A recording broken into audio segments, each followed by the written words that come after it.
Psychologists sorted fun-loving and playful people into 4 types. Here's the first one.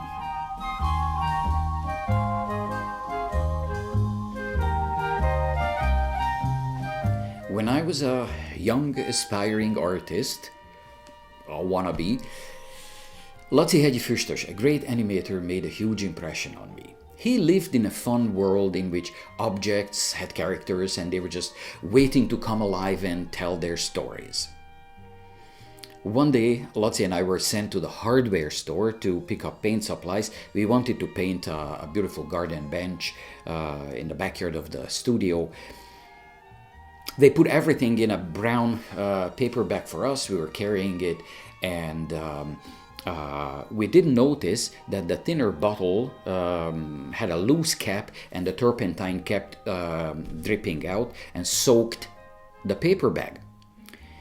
And we were not too far from the studio. We were cutting across a dirt footpath when finally the bag was so soaked that it allowed the thinner bottle to break through, and it fell. Now, just where it fell, for inexplicable reasons, there was a concrete patch in the footpath, and the bottle shattered, and Laci and I were looking at the glass shards and the growing puddle of thinner, and then he said, this was a suicidal thinner bottle. It chose this spot to die.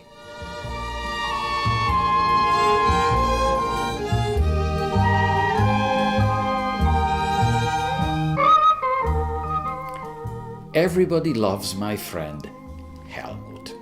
I was climbing with him, and it was always a fun experience because he spreads the cheer and he goes through difficult situation with an enthusiastic puppy dog face.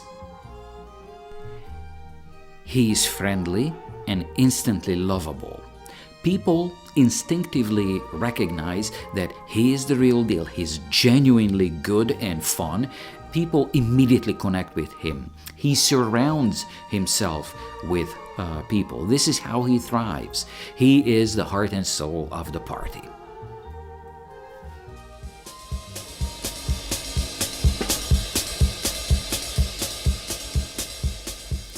When I was a young Canadian, Darren and I worked as cabinet makers in a wood shop. He was a very sharp guy. I don't even know what he was doing in a wood shop. School, I suppose, never really got him excited. He couldn't care less about academics. His own brain generated much more fun stuff, his own vibrant entertainment. Day in and day out, he drummed out rhythm patterns on anything that sounded good. He would grab objects, and those were his drumsticks. One day, he was on the big table saw, and I noticed that he used his push stick to flick the scrap wood into the bin. It was like playing hockey or target practicing, and when the pieces landed in the bin, they made a big banging sound, and it was amusing for him. This guy was standing at that machine 8 hours doing this soul-killing job with a big smile on his face.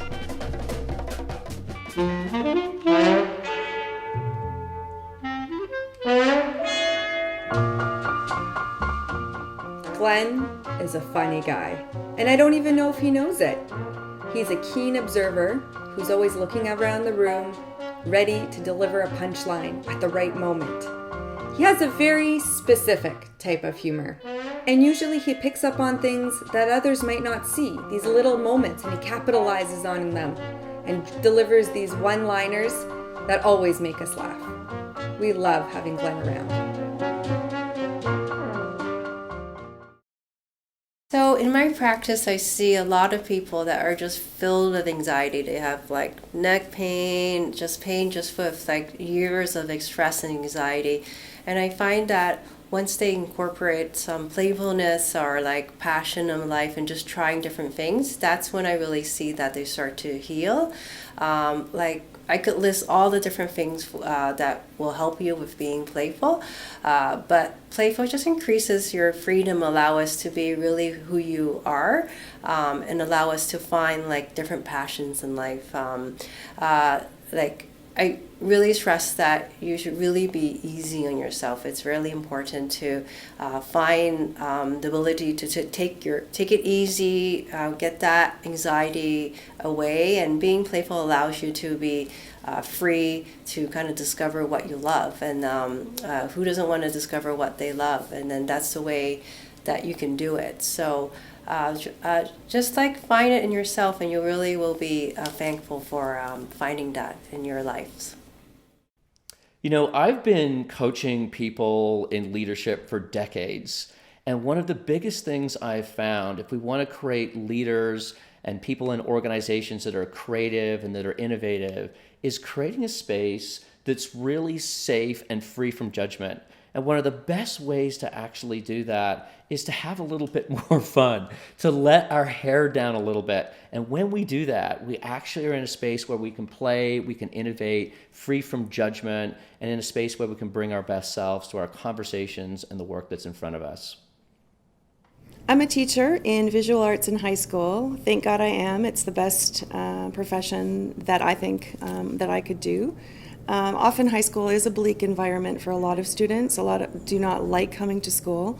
A lot of classes are still unfortunately structured and based on, memorization and rote learning. Luckily, I teach visual arts, and in the visual arts, as well as the music and the dramatic arts, we have a lot of flexibility, a lot of freedom to sort of teach what we want to teach, but to also really encourage kids to be themselves, to have fun, to trust each other, to communicate, to be social. Even in an art class, when we're working on projects, students talk in groups and they share, they help each other. It's a beautiful, creative environment.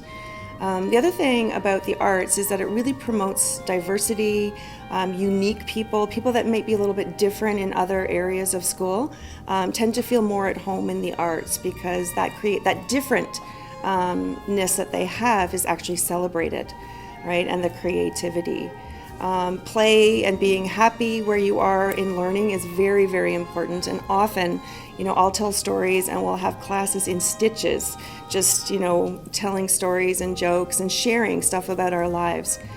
Even sometimes in class, a student will come up with a creative idea and I'll say, oh my gosh, that would be excellent for this assignment or that assignment. Let's do it. And we'll crack out new materials and just play and have fun and try out different things. And I think that's really important for students, being happy at school, being confident. It's good for their overall self-esteem as well. And I'm really glad to be a part of that. There's a lot of talk about mental health. Mental health this, mental health that. It reminds me of an old Elvis number. Little less talking, little more action, please. Let's do something for our kids.